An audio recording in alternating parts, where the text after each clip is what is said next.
الحمد لله نحمده ونستعينه ونستغفره ونؤمن به ونتوكل عليه ونعوذ بالله من شرور أنفسنا من يهده الله فلا مضل له ومن يضلله فلا هادي له وأشهد أن لا إله إلا الله وحده لا شريك له وأشهد أن سيدنا وسندنا ومولانا محمدا عبده ورسوله أما بعد فأعوذ بالله من الشيطان الرجيم بسم الله الرحمن الرحيم يا أيها الناس إن وعد الله حق فلا تغرنكم الحياة الدنيا ولا يغرنكم بالله الغرور وقال النبي صلى الله عليه وسلم حب الدنيا كل خطيئة رأس كل خطيئة أو كما قال عليه الصلاة والسلام صدق الله العظيم وصدق رسوله النبي الكريم ونحن على ذلك لمن الشاهدين والشاكرين والحمد لله رب العالمين میرے واجب الاحترام قابل صد احترام دوستوں ساتھیوں، اللہ رب العزت نے دنیا کا ایک نظام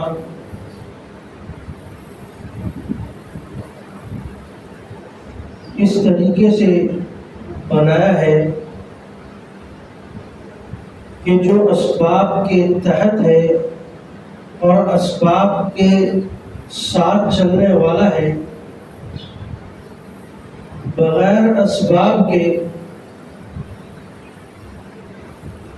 یا تو معجزات اللہ کی طرف سے ہو جاتے ہیں، لیکن اگر معجزات میں بھی دیکھا جائے تو کوئی نہ کوئی سبب پایا جاتا ہے۔ اسی طرح اللہ رب العزت کی طرف سے کرامتیں اگر کسی پر اس کا صدور ہوتا ہے تو اس کے اندر بھی کسی حد تک اللہ کی طرف سے ایک حکم ہوتا ہے اور دوسرا دنیاوی اسباب کے اندر کوئی سبب داخل ہوتا ہے۔ نبی اکرم صلی اللہ علیہ وسلم سے کئی معجزات ہمارے سامنے آتے ہیں۔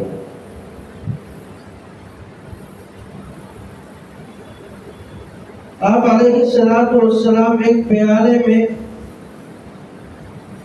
اپنی انگلیاں داخل کرتے ہیں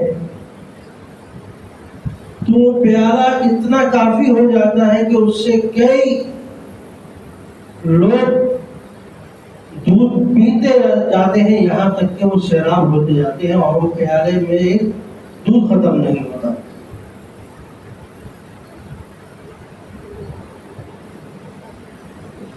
کئی سینکڑوں کی تعداد میں لوگوں نے دودھ پیا لیکن دودھ ختم نہیں ہوا۔ وہ معجزہ تھا آپ علیہ السلام کا، لیکن اللہ رب العزت نے اس معجزے کا صدور کے لیے بھی آپ علیہ السلام کو سبب کے درجے میں یہ فرمایا کہ آپ اپنے انگلیوں کو اس کے اندر داخل کریں۔ آپ علیہ السلام اپنا لعاب مبارک کسی کنویں میں ڈالتے ہیں جو خشک ہو چکا ہے۔ آپ کے لعاب کی وجہ سے وہ خشک ہوا اوپر کی طرف پانی بھر جاتا ہے اور یہاں تک کہ پانی اوپر منڈیر پر آ کر باہر نکلنے لگتا ہے۔ تو یہ اللہ رب العزت کی طرف سے معجزات تھے، لیکن اس میں بھی آپ علیہ السلام سے سبب کر کے دکھایا گیا۔ اگر اللہ تعالیٰ چاہتے تو بغیر سبب کے، بغیر لعاب ڈالے، بغیر انگلیاں ڈالے بھی تو وہ چیز، اس چیز میں برکت ہو سکتی تھی، لیکن بتانا مقصود تھا کہ یہ نبی ہے، نبی ہونے کے ساتھ ساتھ معجزات کا صدور بھی ہو رہا ہے، لیکن دنیا دار الاسباب ہے، یہاں اسباب کے درجے میں چلنا ہے، اور جب اسباب کے درجے میں چلیں گے تو اسی کے ساتھ آپ کی آخرت بھی بنے گی، آپ کی دنیا بھی بنے گی۔ میں نے آپ حضرات کے سامنے تلاوت کی جس میں اللہ رب العزت اپنے بندوں سے فرماتے ہیں کہ دنیا دھوکے کا گھر ہے، فلا تغرنکم الحیات الدنیا، تم دنیا کی زندگی میں دھوکے میں نہ آ جاؤ۔ کیوں؟ کہ یہ ایک ایسی دنیا ہے، اگر آدمی اس کے پیچھے بھاگتا ہے تو یہ اس شخص کے دل اور اس کے دماغ میں اتر جاتی ہے، پھر وہ آخرت سے غافل ہو جاتا ہے۔ دنیا کمانا بھی، حضرت ایوب رضی اللہ تعالیٰ عنہ ایک مرتبہ اللہ رب العزت کی طرف سے سونے کی بارش ہو گئی، سونے کی بارش ہو گئی تو آپ اٹھے اور سونا جمع کرنے لگے۔ لوگوں نے کہا آپ تو نبی ہیں، آپ کو تو اس طریقے سے سونا جمع نہیں کرنا چاہیے تھا، قناعت کا مظاہرہ کرنا چاہیے تھا، ان چیزوں سے تھوڑا سا دور رہنا چاہیے تھا۔ حضرت ایوب رضی اللہ تعالیٰ عنہ نے فرمایا جب اللہ رب العزت کی طرف سے ایک عنایت آ رہی ہو، ایک برکت آ رہی ہو، تو میں ناشکری کیوں کروں؟ یہ ناشکری ہوگی کہ اللہ رب العزت کی طرف سے ایک برکت نازل ہو رہی ہے، میں اسے دے نہیں رہا، میں اس سے روگردانی کر کے ایک کونے میں بیٹھا رہوں، تو یہ ناقدری ہوگی۔ تو اس سے پتہ چلتا ہے کہ جب آپ کو اللہ رب العزت دنیا دے تو اس کا ظہور بھی کرنا ہے۔ بعض لوگ اچھے مالدار ہوتے ہیں، اچھے پیسوں والے ہوتے ہیں، لیکن جب ان کے کپڑے دیکھیں، ان کے رہنے کا اسٹائل دیکھیں تو ایسا لگتا ہے کہ جیسے کہ زکوٰۃ کے مستحق۔ تو ان کے انداز سے پتہ نہیں چلتا کہ اللہ رب العزت نے ان کو مال سے نوازا ہوا ہے۔ تو بعض دفعہ کچھ چیزوں میں اگر اللہ رب العزت نے وہ نعمتیں آپ کو دی ہیں تو اس کو دکھانا بھی مقصود ہوتا ہے، اس کا شکر ادا کرنا بھی مقصود ہوتا ہے، اور جب نہیں دی تو اس کو صبر بھی کرنا ہوتا ہے۔ بعض لوگوں کو اللہ رب العزت دے کر آزماتے ہیں، بعض لوگوں سے اللہ رب العزت لے کر آزماتے ہیں کہ تمہیں اس دنیا میں میں نے کچھ نہیں دیا، لیکن آخرت میں تمہارے لیے بڑے اجر و ثواب ہے، آخرت میں تمہارے لیے بڑے انعام و اکرام ہے، کچھ یہ دنیا کا وقت مشکل سے گزر رہا ہے، گزار لو، آگے اللہ رب العزت کی طرف سے اجر و ثواب میں تمہیں وہ سب ملے گا جو ایک مومن، ایک نیک بندے کی خواہش ہوتی۔ اللہ رب العزت کسی کے ساتھ نا انصافی نہیں کرتے۔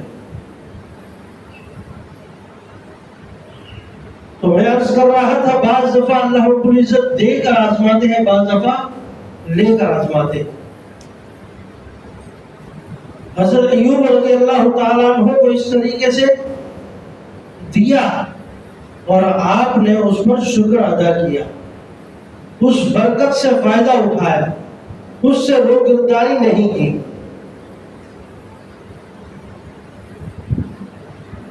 حضرت عبید بن جراح رضی اللہ تعالیٰ عنہ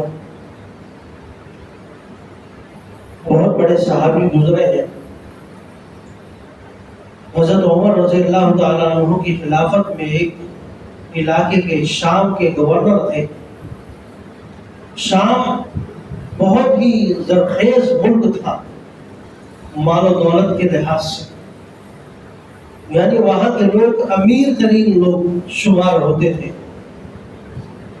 بہت کم لوگ تھے اس جگہ پر جو غریب ہوں. اکثریت عمرا کی تھی وہاں پر، اور خطے کے لحاظ سے بھی بہت خوبصورت تھا. ہریالی اور تمام جو ایک انسان کے لیے ضرورت کی چیزیں ہوتی ہیں قدرت کی طرف سے، وہ تمام چیزیں وہاں میسر تھی. جیسے دریاؤں کا ہونا، سمندر کا ہونا، اس طرح کی تمام چیزیں وہاں میسر تھی. زرخیز ملک تھا. اس ملک کے گورنر تھے حضرت عمر رضی اللہ تعالیٰ عنہ کا. ایک مرتبہ وہاں سے گزر ہوا اور ملاقات کے لیے آپ کے پاس آ گئے. پوچھنے لگے عبید ماشاء اللہ سے پورا ملک میں نے دیکھا زرخیز ہے اور وافر مقدار میں مال و متاع لوگوں کے پاس ہے، یعنی خوشحال ملک ہے، غربت نظر نہیں آ رہی. پوچھتے ہیں تمہارا گھر کدھر؟ حضرت عبیدہ رضی اللہ تعالیٰ عنہ فرمانے لگے کہ فلاں مقام پر امیر المؤمنین میرا گھر ہے، فلاں گاؤں میں جا کر. تو حضرت عمر فاروق کو خواہش ہوئی کہ میں ان کا گھر بھی دیکھوں. گورنر ہے، ہو سکتا ہے موجودہ خوشحالی نے ان پر اثر انداز ہو گئی ہو. یہ خوشحالی، یہ مالداری ہو سکتا ہے ان کے دل میں اتر گئی ہو، ان کے گھر تک داخل ہو گئی ہو. تو اس لحاظ سے پوچھنے کے لیے گیا اور دیکھنے کے لیے گیا. جاتے ہیں چھوٹی چھوٹی گلیوں سے گزر کر کسی گاؤں میں پہنچتے ہیں. وہاں جا کر حضرت عبیدہ رضی اللہ تعالیٰ عنہ دور سے اشارہ کرتے ہیں امیر المؤمنین وہ سامنے جھونپڑی جو نظر آ رہی ہے وہ بندے کی. آپ دیکھ کر حیران ہوتے ہیں. گورنر ہے اور اس ملک کا جہاں وافر مقدار میں خوشحالی ہے، زیادہ تر عمرا کی ہے، غریب لوگ بہت کم ہیں، اس ملک کے گورنر. اور فرماتے ہیں وہ سامنے جو جھونپڑی نظر آ رہی وہ میری. آپ نے کہا کہ میری خواہش ہے کہ میں اس کے اندر داخل ہوں. گھر میں لے جاتے ہیں، اپنی جھونپڑی میں لے جاتے ہیں. جا کر پہنچتے ہیں اور دیکھتے ہیں کہ صرف ایک مسلح، پوری جھونپڑی کے اندر صرف ایک مسلح رکھا ہوا ہے اور ایک کٹورا پانی کا رکھا ہوا ہے، اور اس کے اندر کچھ خشک روٹیاں ٹکڑے کر کے ڈالی ہوئی. اس کے علاوہ گھر کے اندر اور کچھ نہیں. جھونپڑی کے اندر فرماتے ہیں مسلح ہے، اس پر میں نماز پڑھتا ہوں اور اسی پر آرام بھی کر لیتا ہوں. اور یہ ایک پیالہ ہے جس کے اندر پانی ہے. یہاں ایک قریب میں ایک عورت ہے جو مجھے روٹیاں پکا کر دے جاتی ہے. جب وہ خشک ہو جاتی ہے تو اس پانی میں ڈال کر ان کو رات میں کھا لیتا ہوں. پوچھا تمہارے گھر میں یہ آسائشیں، یہ سہولیات کیوں نہیں رکھی؟ کہنے لگے امیر المؤمنین میں حکومت کے اور ریاست کے کاموں میں اتنا مگن رہتا ہوں کہ مجھے وقت ہی نہیں ملتا کہ میں اپنے گھر کو دیکھ سکوں، میں اپنے گھر کی ضروریات کو پورا کر سکوں. میں حکومت کے کاموں میں اور ریاست کے کاموں میں صبح سے لے کر شام تک مصروف رہتا ہوں اور رات کو کچھ دیر آ کر آرام کر لیتا ہوں. حضرت عمر فاروق رضی اللہ تعالیٰ عنہ بہت خوش بھی ہوئے اور اس خوشی کی وجہ سے آنکھوں سے آنسو بھی آئے اور کہنے لگے کہ واحد تم ہو کہ آج بھی تم نے نبی اکرم صلی اللہ علیہ وسلم کے زمانے کی یاد تازہ کی ہوئی، کہ تمہارے اندر اسلام کی محبت، دین کی محبت آج بھی اتنی ہی ہے کہ اس نے تمہارے اندر اتر نہیں سکی، حالانکہ تم ایک شام کے گورنر ہو، ایک ایسا ملک ہے جو ہر اعتبار سے خوشحال ہے، کسی قسم کی یہاں پر کوئی کمی نہیں ہے، یا معاشی اعتبار سے یہ پست ملک نہیں، اس کے اندر بھی تم گورنر ہونے کے باوجود تم نے دنیا کو اپنے اندر داخل نہیں کیا۔ تو ایسے لوگوں سے نظیر ہماری تاریخ میں ایسے لوگ پائے جاتے ہیں جس میں اس طرح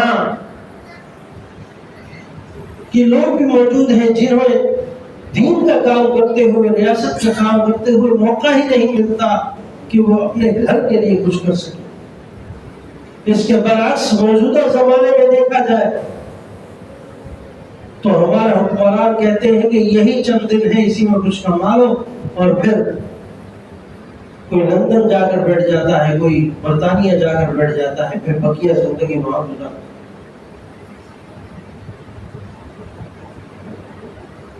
یہ بھی چاہتے کہ اپنی زندگی میں ایک محل کھڑا کر سکتے تھے، گورنر تھے،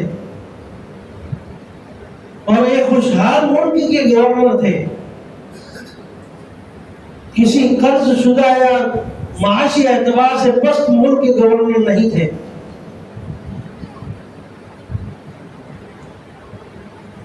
تو انسان کی مثال ایسے دی جاتی ہے کہ انسان کو چاہیے کہ وہ دنیا کو اپنے اندر داخل نہ کرے۔ جس طرح ایک کشتی ہے وہ دریا میں چلتی ہوئی جا رہی ہوتی ہے، اگر پانی اس کے اندر آ جائے تو وہ اس کے لیے نقصان دہ، لیکن اس پانی کے بغیر وہ کشتی چل بھی نہیں سکتی۔ جہاں کشتی ہو تو وہاں پانی کا ہونا ضروری ہے۔ حضرت نوح علیہ السلام جب اپنی کشتی بنا رہے تھے تو لوگ مذاق کر رہے تھے، ٹھٹے بازی کر رہے تھے، یہ کہاں کشتی بنائی جا رہی ہے جہاں پانی ہی نہیں ہے، مذاق اڑا رہے تھے کہ یہاں قریب میں کوئی دریا نہیں ہے، کوئی سمندر نہیں ہے، یہ کشتی کیوں بنائی جا رہی؟ حالانکہ ان کو معلوم نہیں تھا یہاں اللہ کا عذاب آنے والا ہے، یہ اس کے لیے تیاری کی جا رہی ہے۔ تو کشتی کے لیے پانی کا ہونا ضروری ہے، تو دنیا میں ہمارے لیے مال و متاع کا ہونا ضروری ہے، جس کے اندر ہم اپنے 3 وقت روٹی کا انتظام کریں، اپنے لیے ایک اچھے کپڑوں کا انتظام کر سکیں، ایک خوشحال زندگی گزار سکیں۔ مال و متاع کا ہونا ضروری ہے، تاکہ یہ تمام چیزیں جب ہمارے پاس ہوں گی تو ہم اللہ رب العزت کی عبادت کے لیے اپنے آپ کو وقف کر سکیں گے، وقت نکال سکیں گے۔ ورنہ ہمیں 2 وقت کی روٹی کے لیے فکر ہوگی کہ اب کیا کریں، اب کہاں جائیں، فلاں کا قرضہ چڑھا ہوا ہے، فلاں کا معاملہ یہ ہے۔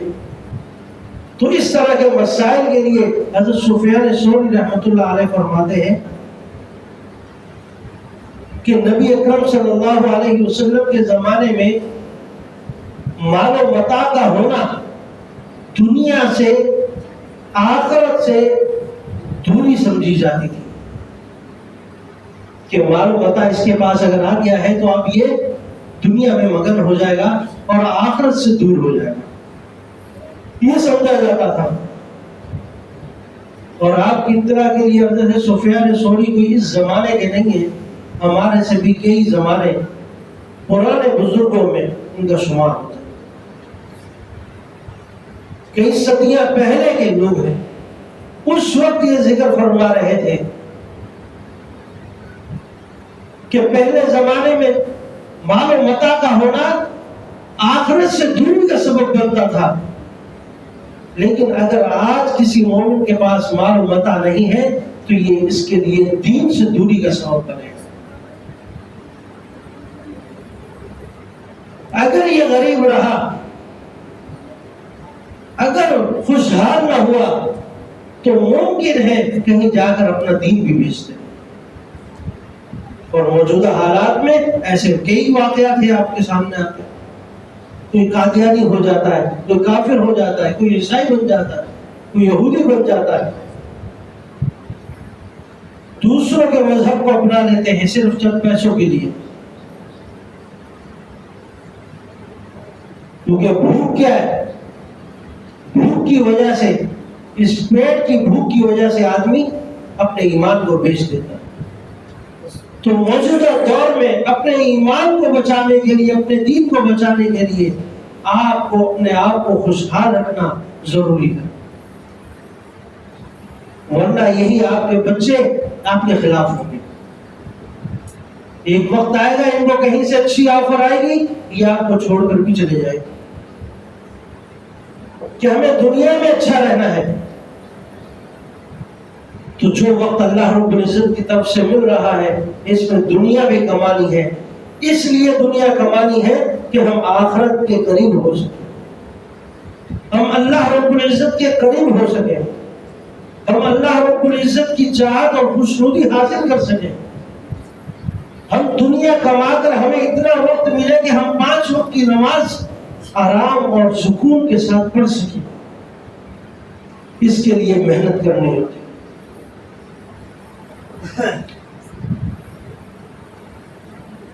ایک مشہور زمانہ ایک آدمی گزرا ہے جو کہتا ہے کہ غریب پیدا ہو جانا آپ لوگوں کے لیے عیب نہیں ہے، غریب پیدا ہو جانا بندے کے لیے عیب نہیں ہے، لیکن بندے کا غریب ہو کر مر جانا یہ اس کے لیے عیب ہے. سمجھ رہے کہ اس شخص کو اتنی زندگی ملی ہے، یہ اس زندگی میں اپنے آپ کو بنا کیوں نہیں سکا؟ 40 سال 50 سال 60 سال اس کی عمر ملی ہے. اس کا مطلب ہے کہ اس نے یہ زندگی بھی برباد کر دی.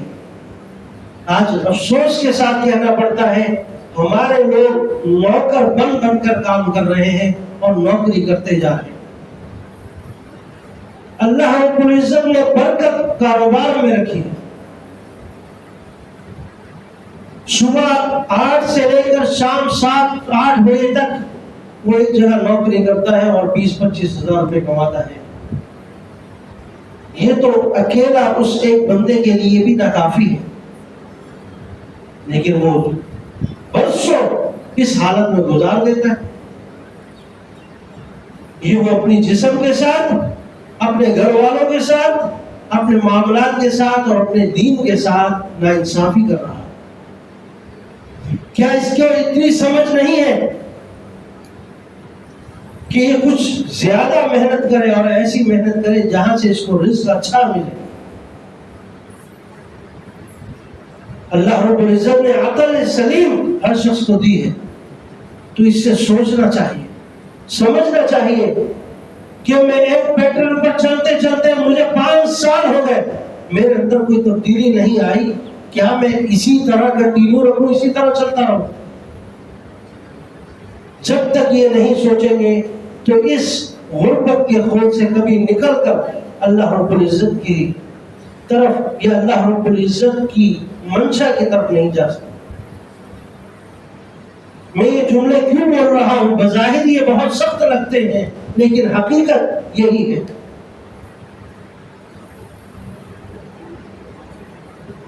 ایک غریب نبی اکرم صلی اللہ علیہ وسلم کی غربت اختیاری تھی.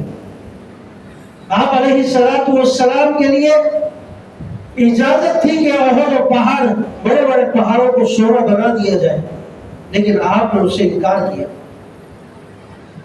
آپ نے غربت اختیار کی تاکہ میرے آنے والے غریب لوگ وہ کمزور نہ ہو جائے، وہ یہ نہ سمجھے کہ خود تو مزے کر لیے اور ہمارے لیے غربت چھوڑ دی.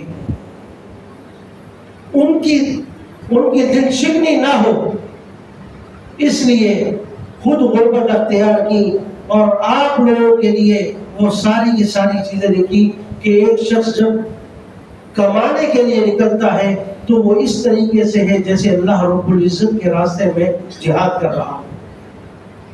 اپنے بیوی بچوں کے رزق کے لیے نکل رہا ہو تو اس حالت میں ہے جیسے اللہ رب العزت کے راستے میں جہاد فی سبیل اللہ کے لیے نکلا. لیکن اس کا مطلب یہ نہیں ہے کہ اگر کوئی نکل جائے، اور بعض لوگ یہ سمجھتے ہیں کہ میں اللہ کے راستے میں نکلا ہوں لہذا نہ نماز کی ضرورت ہے نہ کسی اور چیز کی ضرورت ہے. یہ غربت ہے، یہ جہالت ہے جو اس کو یہ چیز سکھاتی. اس جہالت سے نکلنے کے لیے تھوڑا سا اپنے آپ کو، اپنے لائف اسٹائل کو، اپنے آپ کو خوشحالی کی طرف لانا ہے. ایک شخص کے پاس پیسے نہیں ہے، کوئی اس کو سنتا بھی نہیں، دیکھتا بھی نہیں، لیکن وہی شخص کل مالدار ہو جائے، دوسرے لوگ اسی سے رائے لے رہے ہیں. کل تک وہ کچھ نہیں تھا لیکن مالدار ہو جاتا ہے تو لوگوں کے سامنے اس کی عزت بھی بن جاتی ہے. تو ہمیں نہ دنیا چھوڑنی ہے اور نہ آخرت چھوڑنی ہے، نہ گھر والوں کے لیے کمانا چھوڑنا ہے، نہ اللہ کی رضا کو چھوڑنا. تو دونوں طرف سے اللہ رب العزت سے خوشحالی مانگتے ہوئے اور آخرت کو بناتے ہوئے اللہ رب العزت کے قریب ہونے کی کوشش کرنی ہے. اللہ تعالیٰ ہمیں عمل کی توفیق عطا فرمائے اور اپنے آپ کو آخرت کے لیے اور اللہ کے لیے فارغ کرنے والا بنائے. وَمَا عَلَيْنَا إِلَّا الْبَلَاغُ.